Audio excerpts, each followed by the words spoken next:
Hello, you're watching Tell It Like It Is, and my name is Kathy Benuck. And today we're continuing on with our series, Race to the State House, in which interviews are being held with all 5 candidates for governor in this year's big state election. As you know, there are 2 Republicans and 3 Democrats. And by now you've seen at least a couple of the shows, I hope. And if you haven't, please do go to the BCTV website at www.bedfordtv.com and catch them. I think you'll find them all to be very, very informative, and all 5 shows will be posted when they're all completed. Now, today's guest is one of the Democratic candidates, Bill Kennedy. And before I tell you a little bit about him in a little brief biography, you need to know something. Last week we actually taped a show with Bill. The show itself was absolutely fantastic, but unbeknownst to us, there was a major sound equipment malfunction going on here at BCTV. So when we finally saw the tape, the show was terrific, as I said, but the sound was just absolutely awful. And I don't know that anybody would have stayed with the show and watched it through to the end. The sound was so bad. So in fairness to Bill, we felt as though we really needed to tape a new show because, you know, we didn't want his show to be anything less than that of any of his opponents. And he's been a terrific sport about this and actually came back down. And I'll tell you, any of you who do TV or have done TV, you know it's not easy always to be in front of a camera and to recapture something particularly. So our thanks are very heartfelt for him for being such a good sport about this and coming back down to do another show. Now, having said that, I want to tell you a little bit about him. I could use the whole half hour to tell you all of the things he's done, so I'm giving you a very capsulized version. And once his website is really up and totally running, you'll be able to read all about his background. But he was born in Germany to a military family, grew up in Portsmouth. He's a graduate of University in New Hampshire, and in kind of a spirit of things to come, he was on the student senate over there. He also has a degree in criminal justice, he got his degree there in criminal justice and sociology. And he also has a master's in international relations from Oklahoma University. He's a 29-year veteran of the U.S. Air Force. He entered in 1982 as a commissioned officer in the security police career field. And he has a remarkable service to our country that included such things as working on Border Patrol in Miami. In 2008, he went over to Afghanistan to train the Afghanis to become police officers. And one of the many, many things about his military background is that he's a Bronze Star recipient. He has been an entrepreneur, has owned a collectible business, and very recently purchased the well-known Inn at Danbury. So many of you have been there, and hopefully we'll go back there again for a fine dinner. He lives in Danbury and is married to Linda. It's his first run for public office, and he describes himself as, quote, the guy who's going to appeal to the undeclared and independents as a middle-of-the-road progressive.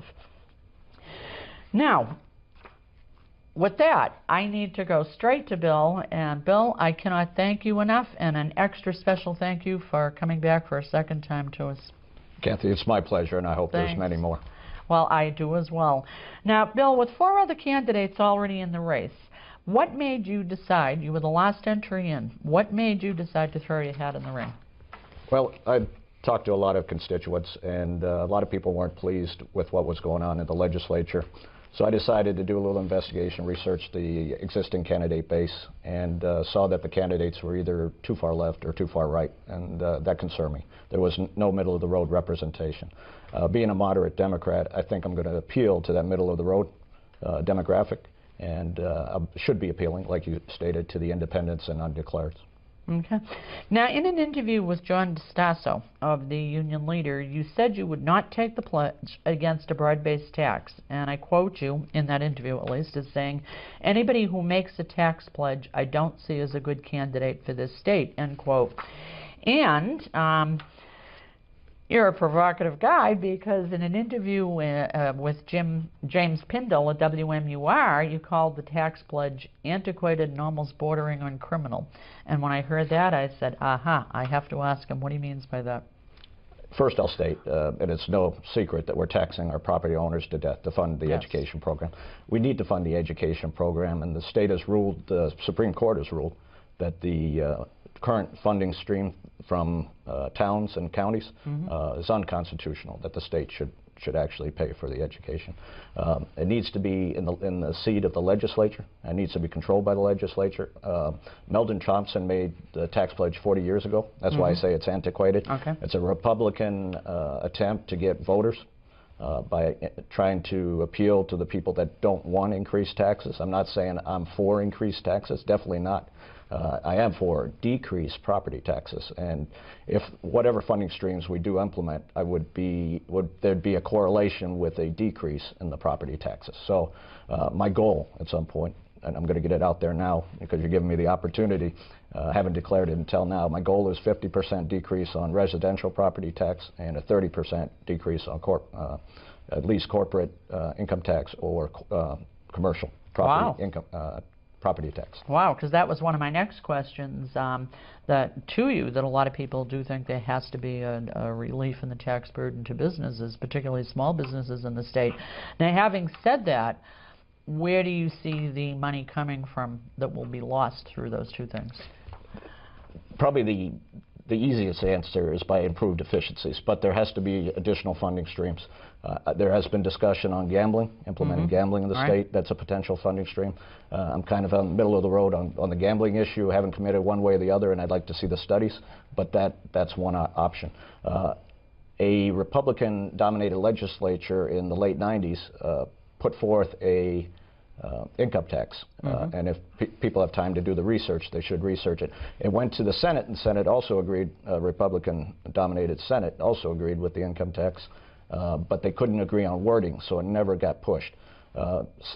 Governor Shaheen proposed a sales tax, moderate sales tax, and that was an option that was on the table back then. So they've been discussed before. The candidates, by taking the tax pledge, have limited their options.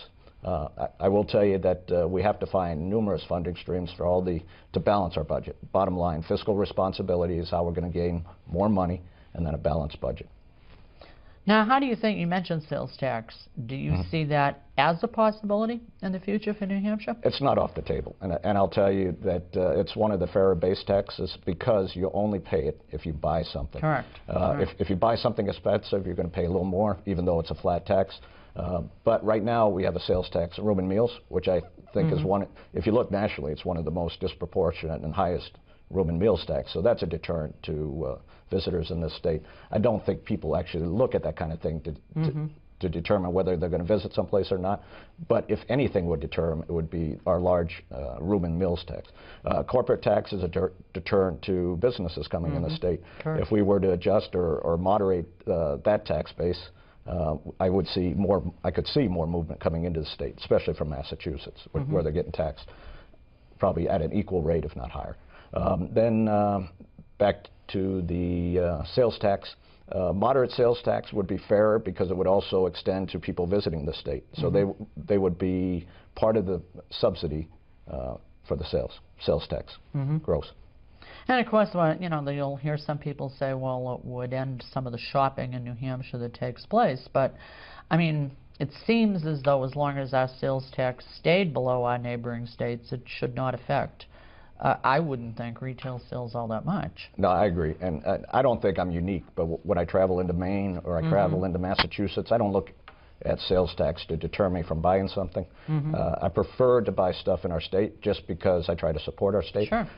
But the sales tax are rarely ever a deterrent to a purchase.